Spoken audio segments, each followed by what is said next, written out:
Hello बच्चों, कैसे आप सब। देखिए, इससे पहले वाले वीडियो में हमने चैप्टर 12 कंप्लीट कर दिया था, तो आज के इस वीडियो में हम चैप्टर 13 स्टार्ट करेंगे। ठीक है, देखिए चैप्टर 13 जो है आपका ये स्टैटिस्टिक है। ठीक है, तो आज की इस वीडियो हम स्टैटिक का जो बेसिक कॉन्सेप्ट है और जो इसका इंट्रोडक्शन है इसको समझेंगे। देखिए, जो डेटा होता है ये आपका दो टाइप का होता है, एक होता है ग्रुप डेटा और एक होता है अनग्रुप डेटा। तो सबसे पहले हम इसका जो ग्रुप और अनग्रुप डेटा है इसके बारे में समझेंगे। फिर उसके बाद जो ग्रुप डेटा है जिससे रिलेटेड क्वेश्चंस आपको करने हैं इस चैप्टर में, उसका हम एग्जांपल लेंगे और उस एग्जांपल के बेस पर हम जो मेथड यूज़ किया जाएगा सॉल्व करने का, उस सभी मेथड को चेक करेंगे, देखेंगे। ठीक है, कि ये सभी मेथड अप्लाई हो रहा है या नहीं हो रहा किसी एक एग्जांपल को लेकर के। फिर इसके बाद फिर नेक्स्ट वीडियो में हम एक्सरसाइज 13.1 करेंगे। ठीक, तो चलिए स्टार्ट करते हैं चैप्टर 13।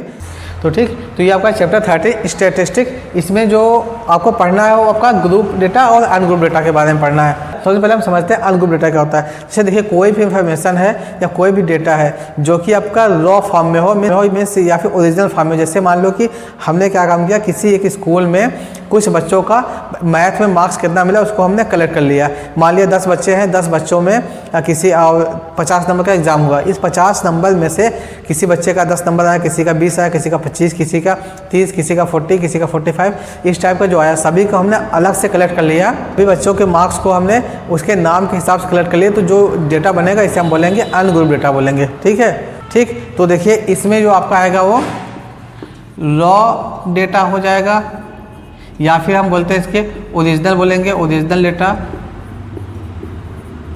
जो हम डायरेक्ट किसी चीज़ को कलेक्ट करते हैं। ठीक, तो इसमें आएगा अनग्रुप डेटा में। जैसा कि हमने बताया, मान लो कि मान लिया कि आपका रमेश है, रमेश 20 मार्क्स पाया है। ठीक है, फिर महेश मान लिया हमने, या कोई भी नाम ले सकते हैं, महेश मान लो कि 45 मार्क्स पाया है। फिर मान लिया कि नरेश ये पाया आपका 30 मार्क्स पाया। तो ये इस टाइप का जो इन्फॉर्मेशन होगा ये सब आपका अनग्रुप डेटा में आएगा। और ये जो आपका डेटा होता है ये बिल्कुल एग्जैक्ट होता है, यहाँ से बोलते हैं प्रीसाइज होता है। ठीक है, जितना एक्यूरेट हो सकता है ये होगा। ये इसकी एक प्रॉपर्टी होती है। उसके बाद फिर देखिए, अगर हम इसका मीन निकालते हैं, इसका मीन निकालें तो मीन भी इसका क्या आएगा, बिल्कुल एग्जैक्ट आएगा। ठीक है, तो ये आपका अनग्रुप डेटा के लिए हो गया। अब हम देखिए ग्रुप डेटा में क्या होगा कि जो डेटा हमको मिला रहेगा उस डेटा को हम किसी इंटरवल में या ऑर्गेनाइज फॉर्म में लिख देंगे। ठीक है, जैसे मान लिया कि 10 से लेकर 20 तक नंबर पाने वाले कितने स्टूडेंट हैं, 20 से लेकर 30 तक कितने हैं, फिर 30 से लेकर 40 कितने हैं, 40 से लेकर 50 तक कितने बच्चे ऐसे हैं जो 10 नंबर पाए, 20 नंबर पाए, जितने भी नंबर्स पाए हुए हैं वो देखा जाएगा। ठीक है, जैसे हम इसको समझाने के लिए एग्जाम्पल लेते हैं। मान लिया जाए, लिखते हैं मार्क्स ऑब्टेन्ड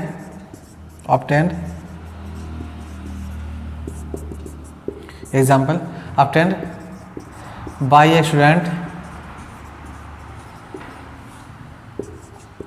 इन मैथमेटिक्स।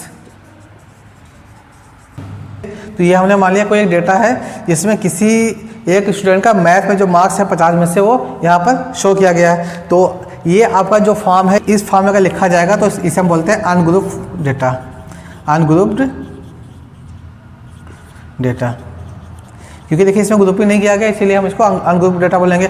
अगर इसको हमको ग्रुप में चेंज करना होगा तो लिखेंगे कि ठीक, तो अगर इसको ग्रुप डेटा में चेंज करना होगा तो लिखेंगे ठीक, तो उसमें लिखेंगे क्लास इंटरवल, फिर नंबर ऑफ स्टूडेंट्स लिखेंगे। ठीक है, अब क्लास इंटरवल में सबसे पहले मान लेते हैं हम 10 से लेकर 20, तो 10 से 20 नंबर पाने वाले कितने स्टूडेंट हैं, फिर लिखेंगे 20 से लेकर 30 तक पाने वाले कितने स्टूडेंट हैं, फिर 30 से 40, उसके बाद 40 से 50। तो 10 से 20 नंबर पाने वाले स्टूडेंट को हम देखेंगे। इसमें देखिए, एक ये हो गया जो 12 पाया, 2 3 4 5। ठीक, तो देखिए इसमें देखेंगे आप 1 2 3 4 5 स्टूडेंट ऐसे हैं जो 10 से 20 के बीच में मार्क्स पाए हुए हैं। अब देखिए इसमें एग्जैक्ट इन्फॉर्मेशन नहीं निकल पाता, ये आपका अप्रोक्सीमेशन के बेस पर इन्फॉर्मेशन मिलता है, मीन्स लगभग कितने लोग हैं। ठीक है, ये हो गया। अब फिर उसके बाद देखते हैं 20 से 30 तक पाने वाले कितने स्टूडेंट हैं। एक ये हो गया, 2 3 4 5। ठीक है, ये भी 5 लोग हो गए 20 से 30 नंबर के बीच में मार्क्स पाने वाले। फिर उसके बाद देखते हैं अब फिर देखते हैं 30 से 40 के बीच में कितने स्टूडेंट हैं, 1 2 3 4, 4 लोग ऐसे जो 30 से 40 के बीच में नंबर पाए हैं। फिर 40 से 50 के बीच में देखते हैं, 1 2 3 4 5। फिर 5 स्टूडेंट ऐसे हैं जो 40 से 50 के बीच में नंबर पा रहे हैं। देखिए इसमें जो आपका डेटा है वो बिल्कुल एक्यूरेट या ओरिजिनल नहीं होगा, इसमें एक रेंज बना दिया जाता है कि इतने के बीच। ठीक है, तो इस टाइप का जो डेटा होता है उसे हम बोलते हैं ग्रुप डेटा। इसमें हम जो डेटा दिया था उसको हम ऑर्गेनाइज करते हैं या इंटरवल फॉर्म में चेंज करते हैं, बदलते हैं। अभी तो बस उसके बारे में बेसिक इन्फॉर्मेशन मैं यहाँ पर बता रहा हूँ आप लोगों को। फिर उसके बाद जब मैं क्वेश्चन कराऊंगा तब जो भी चीज़ें बचा रहेगा वो भी उसमें हो जाएगा, क्लियर हो जाएगा। तो आपका ये ग्रुप डेटा के बारे में हो गया। तो देखिए इसमें जो आपका ये है जो रेंज बना हुआ है इंटरवल, इसे हम बोलते हैं पहला जो है लोअर लिमिट बोलते हैं, आपका लोअर लिमिट है, और ये आपका अपर लिमिट है, अपर लिमिट है। ठीक, अब देखिए इसमें एक चीज़ आता है क्लास मार्क। क्लास मार्क निकालते हैं तो इसके लिए क्या काम करते हैं हम, अपर class limit plus lower class limit upon 2 होता है। मीन्स जैसे अगर हमको इसका 10 और 20 का क्लास मार्क निकालना है तो क्या काम करेंगे, 10 प्लस 20/2 कर देंगे, आपका जो है 30 हो जाएगा। 30/2 डिवाइड करेंगे तो 15 आ जाएगा। तो यहाँ पर हम अलग से बना के लिखते हैं XI, जिसे बोलते हैं क्लास मार्क, और ये आपका 15 हो जाएगा।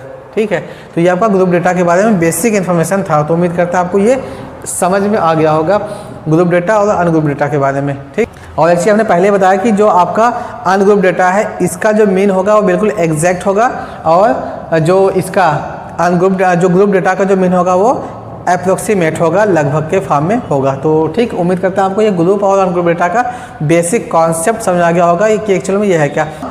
इसको समझने के लिए एक एग्जांपल लेते हैं जिससे कि हम समझ सकते हैं कि इसका मीन कैसे निकलेगा। तो हमने एक एग्जांपल लिया जिसमें अनग्रुप डेटा के लिए एक हमने डेटा लिया, इसमें जो दिया हुआ मार्क्स ऑब्टेन्ड जिसे हम XI मानते हैं अनग्रुप डेटा के लिए, और नंबर ऑफ स्टूडेंट को FI मानते हैं। जहाँ भी किसी भी चीज़ के लिए number of workers, number of student या नंबर के फॉर्म में आ जाता है उसे हम हमेशा फ्रीक्वेंसी बोलते हैं। फ्रीक्वेंसी बोलने की वजह से इसको हम FI मानते हैं। FI मीन्स क्या होगा, अगर I की जगह पर अगर 1 रखेंगे तो पहला हो जाएगा, 2 रखेंगे तो दूसरा हो जाएगा, 3 रखेंगे तीसरा, 4 रखेंगे चौथा, 5 रखेंगे पाँचवा। ठीक है, इसीलिए इसको FI माना गया, क्योंकि I जो है आपका ये वेरिएबल है, इसका 1 2 3 कुछ भी वैल्यू होगा, जितना वैल्यू होगा वो उसी नंबर के फ्रीक्वेंसी को शो करेगा। ठीक है, तो देखिए इसमें ये दिया है कि नंबर ऑफ स्टूडेंट्स FI पहला 1 है, तो 10 नंबर पाने वाला जो स्टूडेंट है, नंबर ऑफ स्टूडेंट एक ही स्टूडेंट है जो 10 नंबर पाया हुआ है। अगर हमको इसको मीन निकालना है, find mean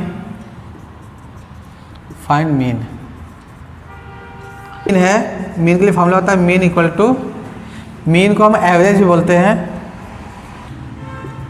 average equal to sum of the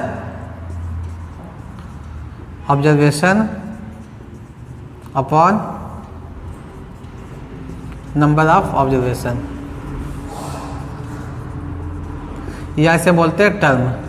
ठीक, नंबर ऑफ ऑब्जर्वेशन या टर्म, और सम ऑफ द ऑब्जर्वेशन या टर्म, और इसे हम x बार से डिनोट करते हैं, x बार इक्वल टू। अब देखिए इसमें टोटल 10 नंबर पाने वाले कितने स्टूडेंट, एक स्टूडेंट है, तो टोटल जो मार्क्स होगा वो कितना हो जाएगा आपका, 10 का मल्टीप्लाई इसमें कर देंगे, 10 × 1 इक्वल टू हो जाएगा 10। ये इसे हम बोलते हैं FI XI। ठीक, और फिर 20 नंबर पाने वाले स्टूडेंट कितने हैं, एक है, तो मल्टीप्लाई कर देंगे तो आपका ये 20 हो जाएगा।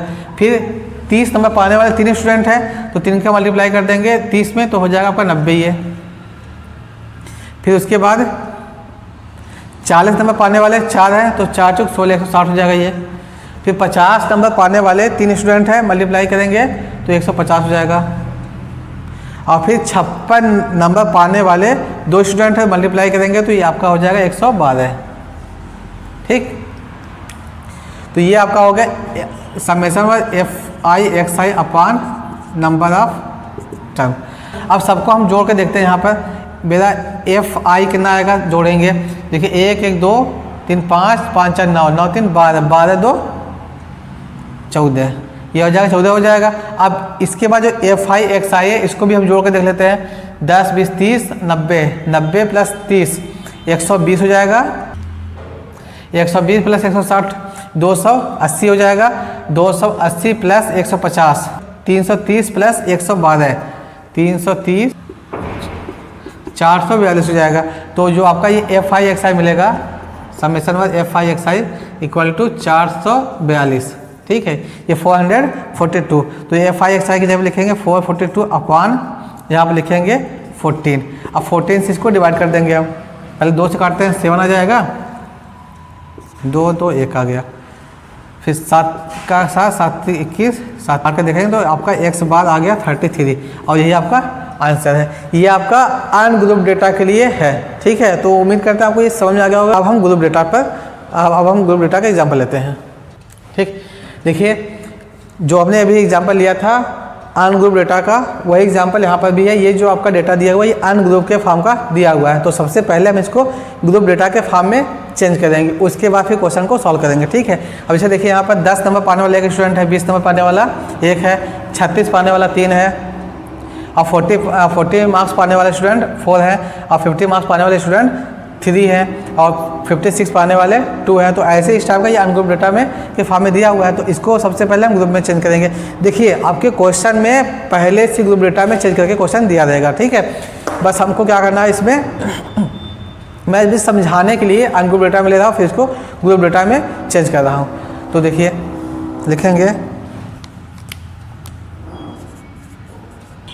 ठीक, ये हो गया। अब देखिए हम क्या काम करेंगे, इसमें 15-15 का गैप लेते हुए चलेंगे। मीन्स जो आपका क्लास इंटरवल का जो साइज होगा वो 15-15 का होगा। तो सबसे पहले अगर 10 से लेकर 25 नंबर तक देखेंगे कितने स्टूडेंट हैं, 10 से 25 मार्क्स पाने वाले, 10 एक पा रहा है, 20 एक पा रहा है, फिर 36 है, तो 2 स्टूडेंट हैं। फिर उसके बाद 25 प्लस 15 40 हो जाएगा। 25 से 40 के बीच में कितने स्टूडेंट हैं मार्क्स पाने वाले, कितने, 3 हैं। अब दिमाग में एक क्वेश्चन ये भी आ रहा होगा कि ये जो 40 है 40 क्यों नहीं लिया गया। देखिए जब भी हम क्लास इंटरवल लिखते हैं तो क्लास इंटरवल में होता क्या है कि ये जो आपका अपर लिमिट होता है इसको छोड़ देते हैं, ठीक है, नॉट इंक्लूड, इसको छोड़ कर लिया जाता है पहले वाले में, और इसको लिया जाता है।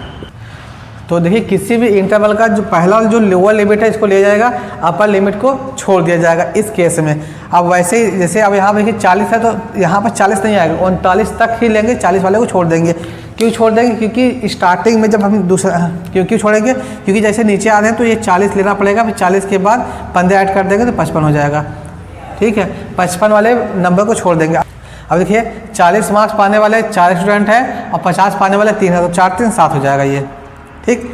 और फिर इसका 55 से लेकर 55 प्लस 15 70। अब 55 से 70 नंबर पाने वाले कितने स्टूडेंट हैं, देखिए 56 2 ये हो गया, 4 2 6 हो गया, ठीक है। अब चूँकि देखिए 70 आ गया तो 70 को हमको छोड़ना है तो ये आपका 6 ही होगा। अब फिर 70 यहाँ पे लेना होगा, 70 से लेकर के 85 85। अब 70 चूँकि हमने ले लिया तो ये 4 हो जाएगा, 4 1 5 5 1 85 के बीच में 80 आएगा 6, तो ये भी आपका 6 हो जाएगा, ठीक है। फिर इसका 85 से लेकर फिर 85 से 100 वाले कितने स्टूडेंट हैं, ये आपका 2 है, 3 5 1 6 स्टूडेंट ये होंगे। तो ये आपका क्लास इंटरवल बन गया, ऐसे बनता है। तो ये आपका ग्रुप डेटा बन गया। जब ये ग्रुप डेटा आपका बन जाएगा, अब इसका मीन जो निकालने का तरीका होता है वो 3 तरीके से, 3 मेथड से हम इसका मीन फाइंड कर सकते हैं। पहला क्या है, डायरेक्ट मेथड, जो पहला मेथड होगा वो डायरेक्ट मेथड है। दूसरा है एज्यूम्ड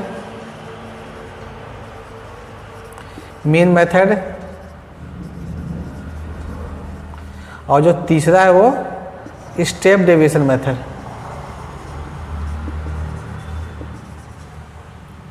स्टेप डेविएशन मेथड, इन 3 तरीके से हम किसी भी ग्रुप डेटा का मीन निकालते हैं।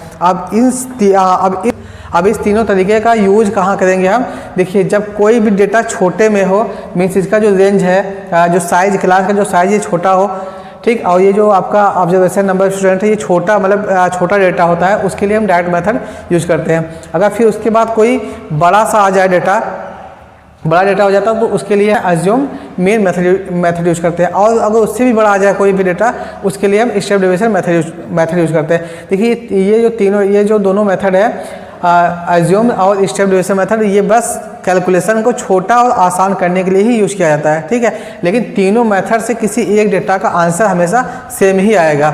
जबकि अगर हम डायरेक्ट मेथड यूज़ करते हैं किसमें, अनग्रुप डेटा के लिए, तो उसका जो मीन होगा वो अलग आएगा, और ग्रुप डेटा के लिए तीनों मेथड से आंसर सेम ही आता है, ठीक। तो जो ये हमने डेटा बनाया हुआ, इसी डेटा का मीन निकालते हैं हम, इसी डेटा का हम मीन तीनों मेथड निकाल के देखते हैं कि तीनों मेथड से इसका वैल्यू सेम आता है या नहीं आता, ठीक। हाँ देखिए, डायरेक्ट मेथड में ऐसे दिया ही रहता है। इसमें हम क्या काम करते हैं, कुछ स्टेप बढ़ा देते हैं। इसमें देखिए हम लिखते हैं पहला क्लास मार्क लिखते हैं, जिसे एक आई से डिनोट करते हैं। देखिए क्लास मार्क क्या होता है, इक्वल टू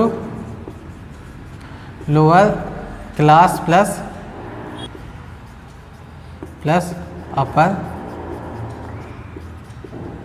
क्लास लिमिट।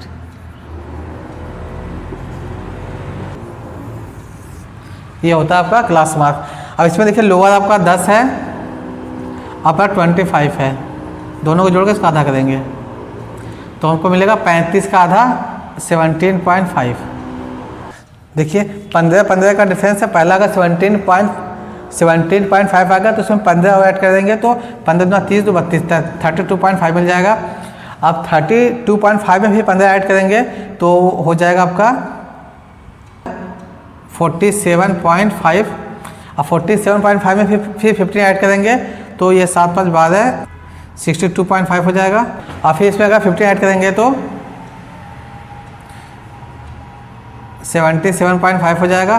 फिर इसमें 15 ऐड करेंगे तो आपका ये 92.5 हो जाएगा, ठीक। इसमें पहला निकालने के बाद समय 15 ऐड करते चले जाएंगे। और फिर इसका जो लास्ट वाला है इसमें हम लिखेंगे FI लिखेंगे। ये आपका FI है, मतलब ये आपका F1 है पहला वाला, और ये आपका X1 है। दोनों का मल्टीप्लाई करेंगे तो 2 का मल्टीप्लाई 17.5 में करेंगे तो 17 34 34 1 35, ये आपका आ जाएगा 35 पहले वाले इंटरवल में। अब फिर दूसरे में अगर इससे मल्टीप्लाई करेंगे 32.5 में 3 से मल्टीप्लाई करेंगे तो ये आपका हो जाएगा, ठीक। तो ऐसे सबका मल्टीप्लाई कर देंगे तो ये मिल जाएगा हमको। तो फिर इसके बाद लिखेंगे टोटल। अब ये जो आपका फ्रीक्वेंसी है इसको ऐड करेंगे हम, FI सबको जोड़ कर देखेंगे, 3 में 5 7 5 12 12 6 18 18 6 24 6 30, ये आपका 30 हो जाएगा। अब फिर यहाँ पर FI XI दोनों को ऐड करेंगे तो मिल जाएगा 1860, ठीक। तो ये आपका FI XI भी आ गया और FI आ गया। इसके लिए फिर निकाले mean equal to summation FI XI upon summation over FI। आपका ये आया है 1860 अपॉन 30। इसको से काट देंगे, 3 1 3 3 6 18 3 दूना 6, आपका आ जाएगा 62 XI। तो ये आपका मीन हो गया डायरेक्ट मेथड से किसी एक डेटा का, ठीक है। तो जो आपका डेटा दिया था उसका ये मीन हो गया। अब इसी डेटा को लेकर के हम जो दूसरा एज्यूम मीन मेथड है उसको करेंगे इसी डेटा को लेकर के। फिर उसके बाद इसी डेटा को लेकर के हम स्टेप डिवीजन मेथड से भी क्वेश्चन को सॉल्व करके देखेंगे, तीनों का आंसर सेम ही आएगा। इसमें क्या काम करते हैं हम, ये जो आपका क्लास इंटरवल होगा, इसी क्लास इंटरवल में कोशिश करते हैं बिल्कुल जो बीच वाला है इसी को हम मान लेते हैं कि ये आपका एक इसका मीन है, इसको स्मॉल a से मानते हैं, ठीक है। इसमें कोई सा भी मान सकते हैं, बेहतर ये होता है कि जो बीच वाला पार्ट है उसको मानते हैं, जिससे कि आसानी हो जाता है। जब इसको हम मान लेते हैं तो उस केस में हम लिखते हैं आपका DI बराबर XI माइनस a। XI आपका ये पूरा है और a जो हमने माना है, तो यहाँ पर आप देखेंगे कि XI मीन्स पहला जो है आपका 17 है 0.5 है माइनस ये हमने माना कितना 47.5। अब देखिए 17.5 में से 47.5 को माइनस करेंगे तो मिलेगा -30।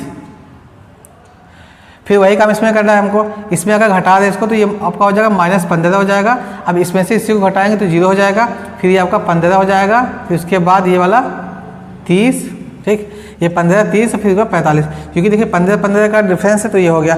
अब इसके लिए ये तो आपका आ गया DI, ठीक है। अब इसके बाद फिर यहाँ पर लिखेंगे हम FI DI लिखेंगे। अब FI DI फिर वही काम करेंगे, 2 का मल्टीप्लाई करेंगे -30 में तो ये आपका हो जाएगा -60 हो जाएगा, ठीक है। अब फिर 3 का मल्टीप्लाई करेंगे -15 में तो -45 हो जाएगा ये माइनस। अब 7 का मल्टीप्लाई करेंगे 0 में तो ये आपका 0 हो जाएगा। फिर 6 का मल्टीप्लाई करेंगे 15 में तो 15 छक्का 90 हो जाएगा ये। फिर 6 का मल्टीप्लाई करेंगे 30 में तो 36 18 180 हो जाएगा ये। और फिर 6 का मल्टीप्लाई करेंगे 45 में तो ये आपका हो जाएगा, तो हो जाएगा आपका 270, ठीक। तो आपका ये FI DI आ गया, DI आ गया। अब इसमें जो प्लस वाला होगा उसको अलग ऐड करेंगे, माइनस वाले को अलग ऐड करेंगे। तो आपका ये -60 -45 दोनों को ऐड करके देखते हैं, ये हो जाएगा 105 माइनस में। अब फिर जो प्लस वाला है उसको भी ऐड करके देखते हैं अलग अलग, 90 आपका 540 हो जाएगा, यहाँ 150 है 105 है तो 540 में से 105 को घटाएंगे तो मिलेगा 5 3 आपका 435 मिल जाएगा। जब ये 435 मिल गया, क्योंकि देखिए FI का सम तो सेम वही रहेगा। अब यहाँ पर जो निकालेंगे हम FI DI तो ये आपका आ जाएगा 435। आपका जो मीन होगा वो D bar equal to FI DI upon FI होगा। अब इसमें निकालते हैं relation between D bar and X bar, इन दोनों के बीच में रिलेशन क्या होगा। ये जो देखिए जो आपका एक्चुअल में जो एग्जैक्ट मीन है वो X बार ही है, क्योंकि यहाँ पर D के फॉर्म में था इसलिए यहाँ पर D के फॉर्म में लिख दिया गया। अब इन दोनों के बीच में जो रिलेशन होगा उसको निकालेंगे, फिर उस रिलेशन पर रख करके हम इस क्वेश्चन का आंसर निकालेंगे, ठीक। तो देखिए दोनों में रिलेशन निकालना तो हमको पता है कि, ठीक, तो देखिए हमको पता है कि D bar equal to FI DI upon FI है और D बार इक्वल टू, आप देखिए F ये तो ऐसी FI। अब देखिए DI कितना है आपका XI माइनस A है अपान FI, ठीक। तो यहाँ से निकालेंगे D बार इक्वल टू, अगर FI का मल्टीप्लाई अंदर कर दें तो FI XI अपान FI हो जाए। और FI को हम अलग अलग देखिए, चूँकि हम माइनस में है इसलिए इसको अलग अलग लगा सकते हैं। फिर माइनस का साइन लगाएंगे यहाँ पर FI A अपान FI, ठीक है। अब देखिए A जो है आपका एक कांस्टेंट नंबर है जिसको हमने फिक्स मान लिया था, तो इसलिए ये अगर कांस्टेंट है तो ये दोनों बराबर कट जाएगा। तो और ये जो है आपका समेशन FI XI अपान FI ये आपका X बार होता है, तो D बार इक्वल टू हो जाएगा X बार माइनस A, तो X बार हो जाएगा आपका A प्लस D बार, ठीक है। और D बार जो आपका होता है FI DI अपान FI है और ये आपका X बार। तो ये आपका एग्जैक्ट जो फार्मूला है वो निकल गया एज्यूम डिवीजन मेथड का। अब इस फार्मूले पर रख करके हम इसका वैल्यू निकाल कर देखते हैं कितना आ रहा है। अब देखिए X bar equal to A कितना माना था हमने 47.5 हो गया प्लस। अब FI DI का वैल्यू आया है 435 अपान FI का वैल्यू आया है 30। अब 30 से अगर 443 को डिवाइड करें 435 को डिवाइड करके देखते हैं, ठीक। इसको अगर काटेंगे तो हमको मिलेगा ये आपका 47.5 पहले से है, प्लस आपका जब 14.5 आ जाएगा। अब 14.5 प्लस 47.5 दोनों को ऐड करेंगे तो हमको मिलेगा 62। और 62 हमने डायरेक्ट मेथड से भी निकाला था, इसका मीन, इस डेटा का मीन सेम 62 ही आया था भी हो गया। तो उम्मीद करते हैं समझ आ गया होगा। अब जो थर्ड वाला है स्टेप डिवीजन मेथड उसको भी देखते हैं, ठीक। उसको भी इसी डेटा पर अप्लाई करके देखते हैं, उसका भी मीन सेम ही आएगा जैसा कि ये दोनों का मीन सेम 62 आया है, ठीक है। अब देखिए इसमें क्या होगा, जो टेबल है बिल्कुल वैसे ही रहेगा, बस इसमें जो DI था यहाँ निकाले हैं इसके बाद एक स्टेप और बढ़ा देंगे। आपका ये होगा UI equal to DI upon small h। अब जो स्मॉल h है आपका ये क्लास का साइज है। देखिए पहला 10 से 15 के बीच में कितने का गैप है, 15 का गैप है, तो ये आपका 15 हो जाएगा h। और यहाँ पर h इक्वल टू 15 है, ठीक। और फिर इसके बाद जो आखिरी आएगा FI UI हो जाएगा यहाँ पर। अब देखिए यहाँ पर -30 आया है, -30 को 15 से डिवाइड करेंगे तो -2 हो जाएगा यहाँ पर। फिर -15 को 15 से डिवाइड करेंगे तो -1 हो जाएगा, ये तो 0 ही होगा। इसको डिवाइड करेंगे तो 1 होगा, इसको डिवाइड करेंगे तो 2 होगा, ये 3 हो जाएगा आपका 2 3। ठीक, अब इसके बाद एफ आई यू आई देखना है हमको। एफ आई आपका कितना है 2 है, 2 से मल्टीप्लाई करेंगे तो ये आपका -4 हो जाएगा। फिर इसके बाद -1 से मल्टीप्लाई करेंगे तो -3 0, इसका इसमें मल्टीप्लाई करेंगे 6, ये आपका 6 गुना 12 हो जाएगा और फिर यहाँ पर 36 18 हो जाएगा। ठीक है, अब इसमें देखिए आपका 4 3 7 हो गया, माइनस में इसको जोड़ेंगे तो इससे 36 ये आपका हो जाएगा 36। अब 36 में से अगर 7 को हम घटाते हैं तो हो जाएगा हमको मिल जाएगा हमको 29 मिलेगा। तो आपका एफ आई यू आई जो आएगा 29 और ये आपका 30 रहेगा ही रहेगा। ठीक, तो हमको मिला है F I U I equal to 29 और एफ आई 30 पहले से आया हुआ है। अब जो इसका जो फॉर्मूला बनता है U bar equal to F I U I upon F I. ठीक, ये हो गया। अब हम इसमें यू आई में और एक्स आई में रिलेशन निकालते हैं कि दोनों में रिलेशन क्या होता है। ठीक है, देखिए लिखेंगे रिलेशन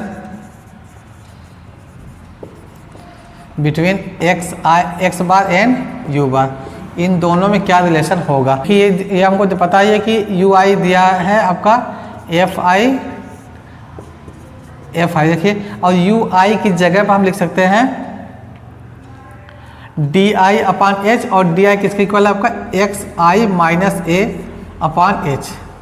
ठीक, ये आपका है। एच जो है आपका ये कांस्टेंट है, इसलिए क्या काम करेंगे, इसको बाहर निकाल लेंगे तो आपका ये हो जाएगा 1/h हो जाएगा और यहाँ बचेगा एफ आई ब्रैकेट में एक्स आई माइनस ए अपान समेशन ओवर एफ आई आपका ये यू। अब एच से इधर मल्टीप्लाई कर देते हैं। ठीक, अब एच से उधर मल्टीप्लाई करके और एफ समेशन ओवर एफ आई का मल्टीप्लाई अंदर कर देते हैं तो ये आपका हो जाएगा H U bar equal to F I X I upon F I minus F I A upon summation over F I.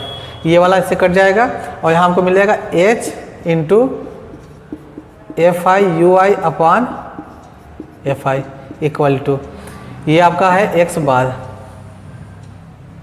Minus यहाँ पर ए है तो आपका हो जाएगा X bar equal to A plus H into ये। ठीक, तो ये आपका नया फार्मूला बन गया स्टेप डिवीजन मेथड का, X bar equal to A plus H into summation over F I U I upon summation F I हो गया। अब देखिए summation F I U I दिया हुआ है 29, एफ आई है आपका 30, एच का मान है 15 और ए का मान है 47.5। इस सभी का वैल्यू रख करके हम इसका मीन निकाल कर चेक करते हैं कि जो हमने मीन निकाला है इससे पहले वही आ रहा है या अलग आ रहा है। ठीक है, ठीक, देखिए लिखेंगे एक्स बार इक्वल टू ए की जगह 47.5 है प्लस एच आपका 15 है इंटू 29/30। इसको काटेंगे 15 × 30 47.5 प्लस 29/2 47.5 प्लस इसको डिवाइड करेंगे 14.5, दोनों को ऐड कर देंगे तो आपका 62 आ जाएगा और ये आपका मीन है आंसर। तो आपका ये स्टेप डिवीजन मेथड से भी आंसर सेम आया। तो उम्मीद करते हैं आपको ये जो एग्जांपल हमने लिए ये समझ आ गया होगा और इसका जो मेन कॉन्सेप्ट है वो अच्छे समझ आ गया होगा। तो आज की इस वीडियो में बस इतना ही। अब मिलते हैं नेक्स्ट वीडियो में एक्सरसाइज 13.1 को लेकर। तब तक के लिए बाय बाय, टेक केयर।